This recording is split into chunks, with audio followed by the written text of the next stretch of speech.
Hello people, I'm Jaby KOAY, and we've got an interesting video here in front of us. It's called Why Bollywood's Harry Potter Was a Box Office Bomb by Austin McConnell. Before we go any further, please make sure to click on that link in the description below to the original. Give the original an upvote if you like the video that we're about to watch. If you found it intriguing or interesting, even if you didn't like it, do give the original an upvote and maybe consider subscribing to his channel. So we're gonna check this out together, Why Bollywood's Harry Potter Was a Box Office Bomb. If you haven't already, do me a big favor, hit that subscribe button, bell icon, all notifications, and pretty please vote this up. Let YouTube know you're enjoying what you're watching. Here we go. So what would happen if Bollywood, the loud and lavish center of Indian cinema, decided to make their own version of one of the world's most magical franchises? This is the story of the Hindi Harry Potter. While the books might have been bestsellers, it was only after the wizarding world hit the silver screen that Harry Potter skyrocketed into a multimedia mainstay that would eventually rake in billions of dollars.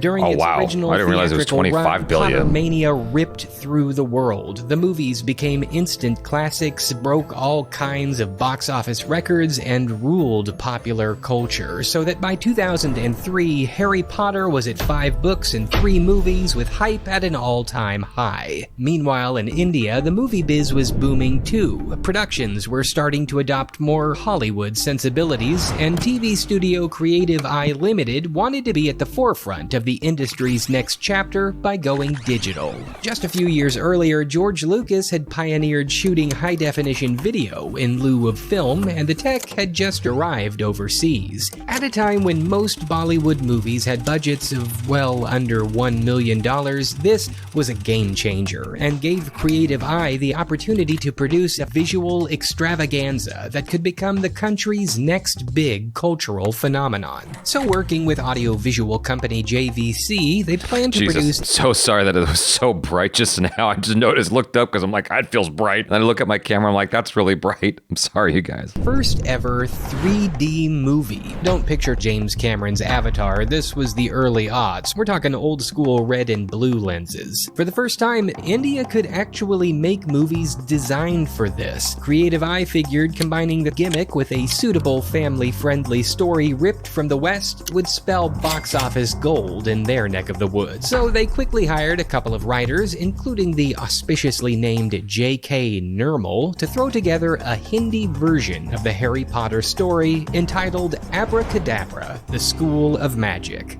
The script lifted a ton of elements from the original Potter pictures. A young boy is sent to a spellbinding castle to learn magic. There he befriends 2 quirky classmates, a shaggy groundskeeper has a rival. The movie would feature kooky characters, magic wands, a forbidden forest with creepy spiders. I could go on. Don't even get me started about the invisibility pills. But the movie would also smartly adapt much of this source material for its own culture. Gone were the Britishisms, replaced with a heart unashamedly Hindi. Broomsticks were traded out for magic carpets. Quidditch became basically flying soccer with a flag instead of a ball. The story's spells and enchantments would borrow heavily from Hinduism. The fashion. You know what? The carpet actually makes more sense than the broomstick. I know broomsticks are related to witches and that's why you would do that, but the carpet just seems a lot more practical. If you're gonna have a magic anything, I'd rather have a magic carpet than a broomstick. You know, fun fact, there was a video that we just put out actually. The broomsticks are uncomfortable. They're wildly uncomfortable. Why would you ever do that?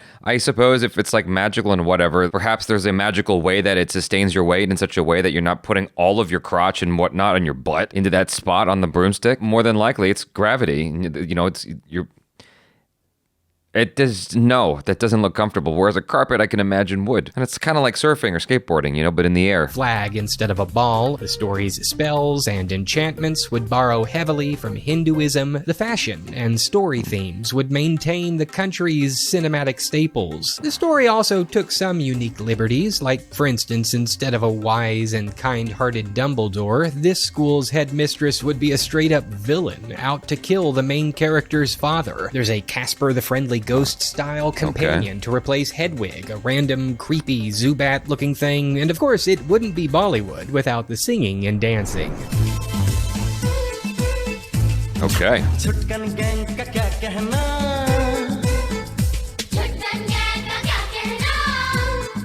Is that who I think it is?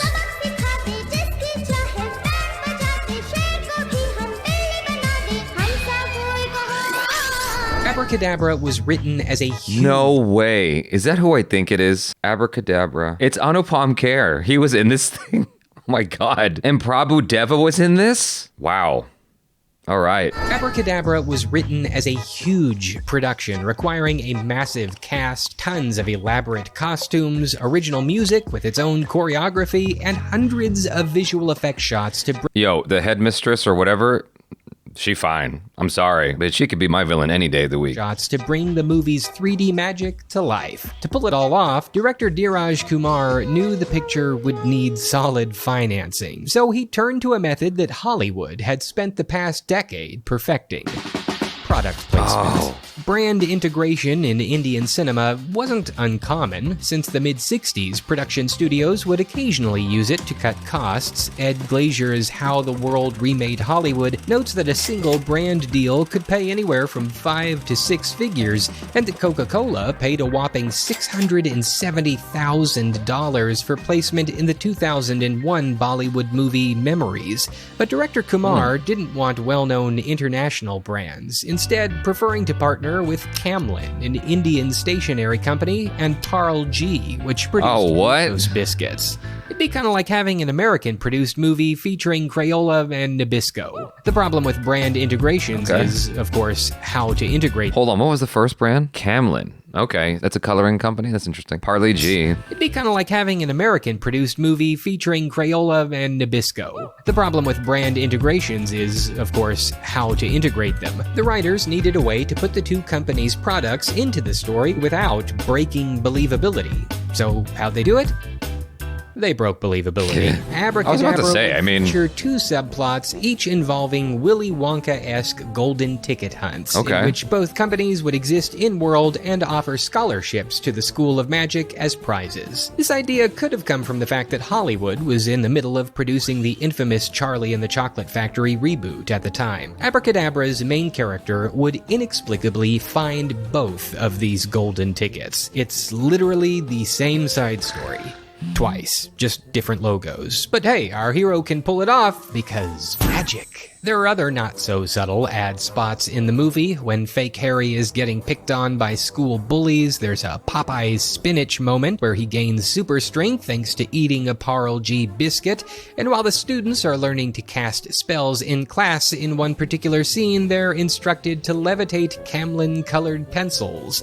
Not to mention that throughout the movie, the brands are constantly featured on screen. Our hero sometimes literally just stopping at a TV to watch a complete commercial. While it's all a bit too much for most moviegoers, it's hard to fault the director. They've got to pay for those 3D glasses somehow. With brand deals locked in, the script finished, and a budget of just over $1 million secured, Abracadabra rolled into production with high expectations. I have two questions for you guys. Those of you who watched this as a kid, and those of you who have watched this recently. So if you watched it as a kid, did those product placements hamper your experience in any way? Did it impede your ability to enjoy the film, or was it just part of the experience of the movie? I'm very, very curious. Did it even stick out or register in your mind? Or are you watching this with me now going, oh yeah, I didn't even consider it as a problem or anything, but now as a grown-up, you might feel... So there's that, right? Now, if you watched it recently as an adult or even as a, older teen, whatever, I'm not sure exactly how old you are. So what I'm getting at is, if you watched it recently, how cringy is all the product placement? Does it impede your ability to enjoy it? Are you just like, what the hell? And fast forwarding through it? Is it done in such a way that you're like, I'm able to enjoy this anyway? It's kind of campy or whatever, but it's still fun. It would feature some of the biggest names in Bollywood, boast several big musical numbers, a plot that seemed to have everything that was popular at the time, and a novel viewing format to pique public interest. In short, this was going to be India's big thing.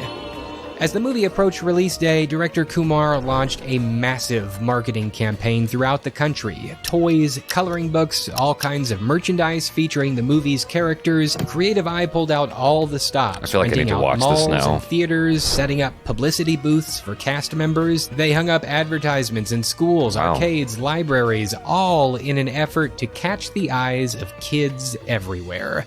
For all intents and purposes, Abracadabra was too big to fail.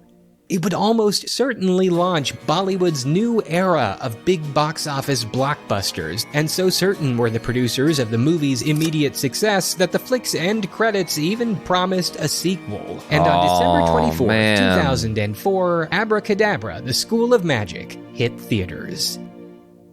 But stunningly, bombed.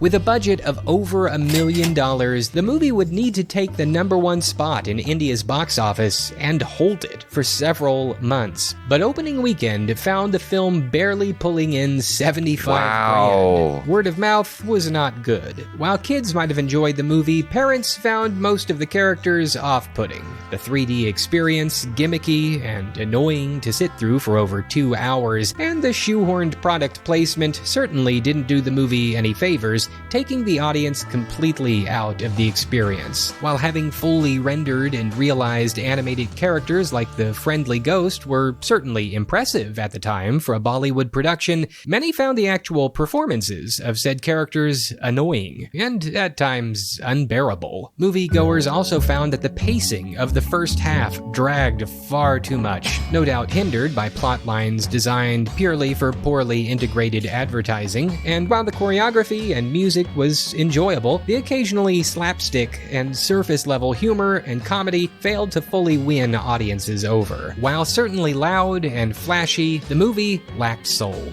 By the next weekend, word was out that Abracadabra was a dud. Even the 3D gimmick did little to inspire repeat viewers. Fewer and fewer people bought tickets, and by the end of the movie's theatrical run, only a fraction of the budget had been made back. Somehow, this surefire hit was a total non-starter. And Bollywood... that sucks. That really sucks. That kind of breaks my heart a little bit. Can you imagine trying to be the tip of the spear, helm this thing? You put all of this energy and focus into, and you manage to pull it off above all odds, and it only rakes in not even a tenth of what it cost to make it. Wow.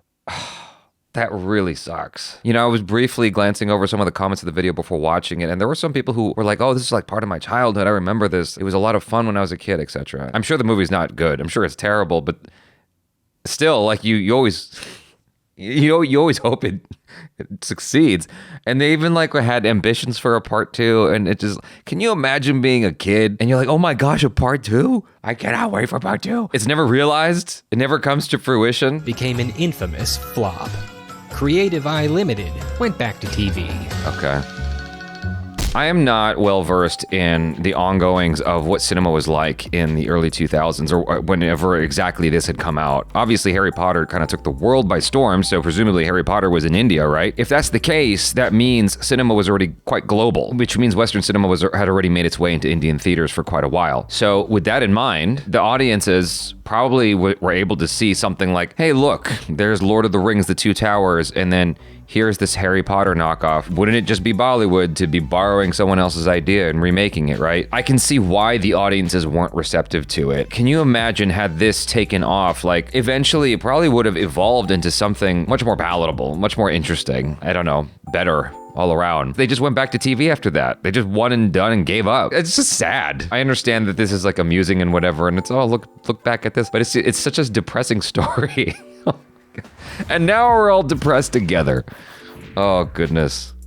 Well, anyway, that was a cool little bit of education on the Indian Harry Potter that I didn't know about. Maybe it would be a grand waste of time to sit and watch it, but I can't help my curiosity. Maybe it'd be a good drunken movie. What do you say? Comment below. I'm Jaby KOAY. Peace out.